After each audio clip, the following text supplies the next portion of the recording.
হঠাৎ হৃদয়টা কাঁপছে এক অজানা ডাক শুনে। আজ সেই ডাকের পেছনে ছুটছি বাংলাদেশের সমতল ছেড়ে সোজা হিমালয়ের বুকে নেপালে।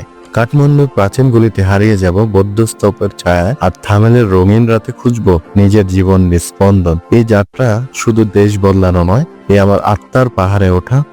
চোখ বন্ধ করুন, মন খুলে দিন, কারণ এবার আমরা উঠছি স্বপ্নের চূড়া নেপাল। আমরা আসছি।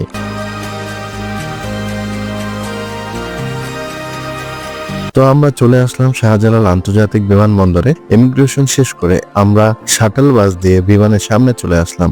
বিমানে ওঠার কিছুক্ষণের মধ্যে বিমান ছেড়ে দিল এবং আনুমানিক 1 ঘন্টা 20 মিনিট পর আমরা নেপালের মাটিতে অবতরণ করলাম। তারপর নেপালের ইমিগ্রেশন থেকে অনারাইভাল ভিসা সংগ্রহ করে চলে আসলাম আমাদের নাগরকোট হোটেলে। বাংলাদেশ থেকে নেপালের নাগরকোটে আসা পর্যন্ত প্রথম দিন এবং তারপর দিন নাগরকোট এবং থামেলে কিছু জায়গা ঘোরাঘুরি ছিল দ্বিতীয় দিন। আর প্রথম এবং দ্বিতীয় দিনের বিস্তারিত ভিডিও আই বাটন অথবা ডেসক্রিপশনে লিংকে দেওয়া থাকবে, চাইলে দেখে আসতে পারেন। আজকের ভিডিওটি নেপালের তৃতীয় দিনের অভিজ্ঞতা নিয়ে হবে, তো ভিডিওটির শেষ পর্যন্ত আমাদের সাথেই থাকুন।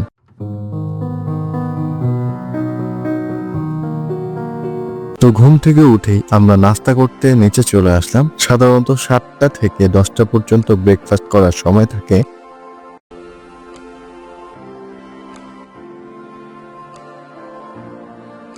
এখানে আপনি আপনার ডিম অর্থাৎ মুরগির দেওয়া ডিম আপনি কিভাবে খেতে চান সেটা বললে শেফ সেরকম ভাবে মুরগির ডিম আপনার সামনে উপস্থাপন করবে।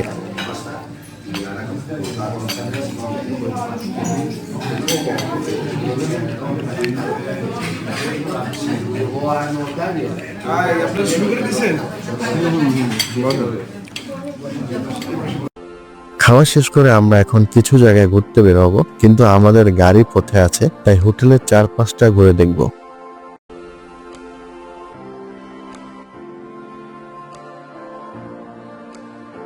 হোটেল দেখতে দেখতে আমাদের গাড়ি চলে আসলো। গাড়িতে করে আমরা চলে আসলাম বিশ্ব ঐতিহ্যবাহী স্থান বৌদ্ধনাথ মন্দিরে। সার্ক দেশের অন্তর্ভুক্ত হওয়ার দরুন আমরা 100 টাকাতেই টিকিট পেয়ে যাই।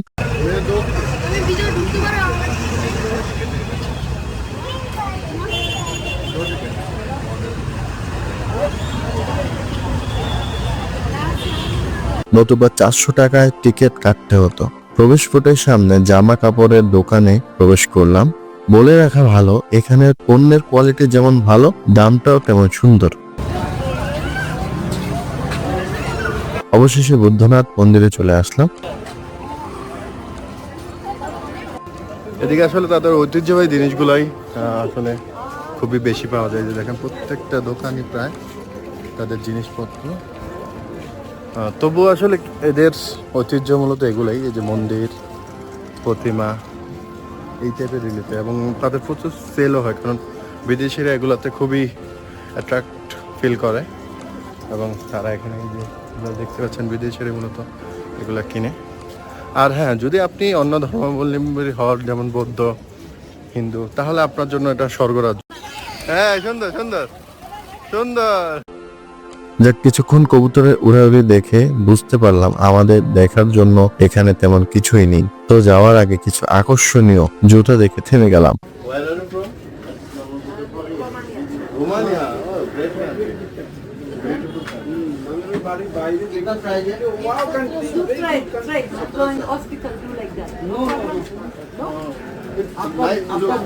आपको मैसेज करेगा हाथ देखे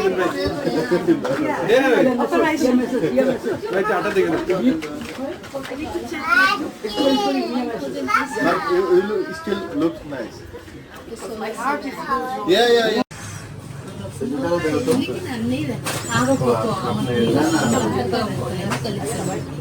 उस जूते का प्राइस कम है और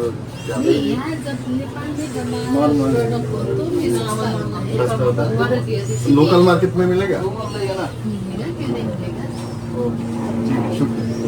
যাই হোক, কয়েক জোড়া জুতা কিনে বের হয়ে যাব ভাবলাম, কিন্তু রসালো ফলের দোকান দেখে থেমে গেলাম। তো কয়েক রকম ফল কিনে চলে আসলাম কাঠমান্ডুর সবচেয়ে সুন্দর জায়গা garden of ড্রিমসে।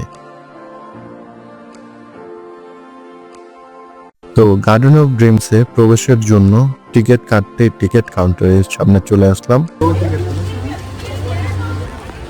Garden of dreams প্রবেশ করলাম, 400 টাকা করে টিকিট।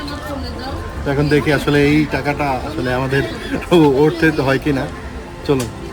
কাঠমান্ডুর হৃদয়ে থামেলের ভিড়ের মাঝে লুকিয়ে আছে এক টুকরো স্বপ্নের জায়গা, যার নাম গার্ডেন অফ ড্রিমস। 1920 সালে তৎকালীন প্রধানমন্ত্রী চন্দ্র শমশের রং জং বাহাদুর রানা ইউরোপ ভ্রমণের সময় অনুপ্রাণিত হয়ে এই নিউ ক্লাসিক্যাল বাগান তৈরি করেছিলেন। তিনি চেয়েছিলেন কাঠমান্ডুতেও থাকুক ইউরোপের রাজকীয় বাগানের মতো একটা শান্ত নীড়। একবার গেট পেরোলেই যেন শহরের সব হইচই পিছনে ফেলে আসা যায়। এখানে আছে 6টি অপূর্ব প্যাভিলিয়ন, প্রতিটি ঋতুর নামে নামকরণ করা, বসন্ত, গ্রীষ্ম, বর্ষা, প্রতিটি প্যাভিলিয়নের নিজস্ব সৌন্দর্য।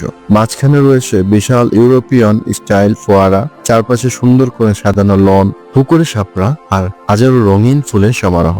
এই বাগানকে স্বপ্নের বাগান বলা হয় কারণ এর স্থাপত্য একদম স্বপ্নের মতো। সাদা মার্বেলের স্তম্ভ, ব্যালকনি, অলঙ্কৃত ছাদ আর ইউরোপীয় মোগল মিশ্রিত ডিজাইন।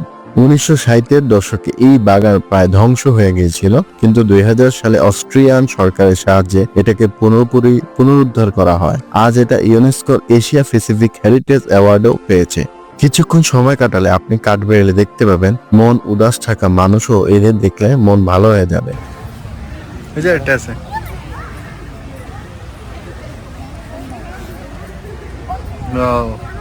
কাপল কাঠ বিরিয়ানি।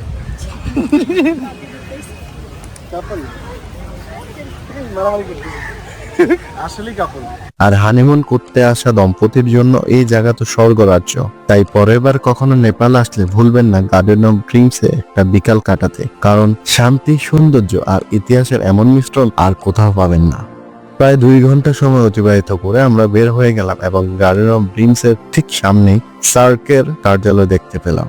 তারপর আমরা চলে আসলাম থামেলের আসান মার্কেটে। এটা দরবার স্কোয়ারের সাথে এবং মোটামুটি নেপালে যদি সস্তা মার্কেট থেকে থাকে তবে এই আসান মার্কেটই একটু সস্তা বলা হয়। তবে সস্তা মানে বাংলাদেশের আলুর দাম ভাববেন না যেন। যাক, কিছু জামা কাপড় কিনে আমরা আমাদের হোটেলে ফিরে যাওয়ার আগে ভাবলাম আজ একটু বাঙালি খাবার খাই এবং তাই চলে আসলাম ইয়াসিন রেস্তোরাঁতে। শুধু ভাজি, বিভিন্ন আইটেমের ভর্তা এবং ডাল অর্ডার করি। নেপালে বাঙালি খাবার।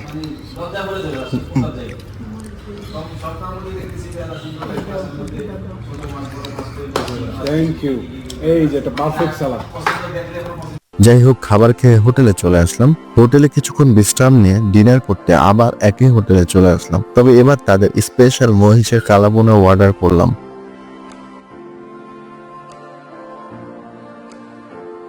খাবার খেয়ে থামেলের নাইট লাইফ দেখতে বের হলাম। भाई मेरा यूट्यूब में मत डालने का, ठीक है? না না না না, যে ছেলেটা বলল যে তার ভিডিও যেন আপলোড না করে, সে আসলে ব্রোকার। তার কাজই মানুষকে ডেকে নিয়ে মেয়েদের সাথে আড্ডায় বসিয়ে লাল পানি পান করি, আকাশ সমান বিল হাতে ধরিয়ে দেওয়া।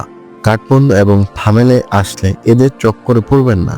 যাই হোক, এই ছিল আজকের ভিডিও। আপনারা যদি চান কোথায় কি খরচ হলো কিংবা নেপালে কতদিন থাকলে কত টাকা লাগে এটার উপর একটা ভিডিও বানাতে, তবে কমেন্টে জানান। এই ভিডিওতে 1000 লাইক পেলে আমি সম্পূর্ণ গাইডলাইন দিয়ে একটা ভিডিও বানাবো ইনশাআল্লাহ। তো পরবর্তী ভিডিওতে আবার দেখা হবে। ততক্ষণ পর্যন্ত চ্যানেলটি সাবস্ক্রাইব করে আমার সাথেই থাকুন। ধন্যবাদ সকল।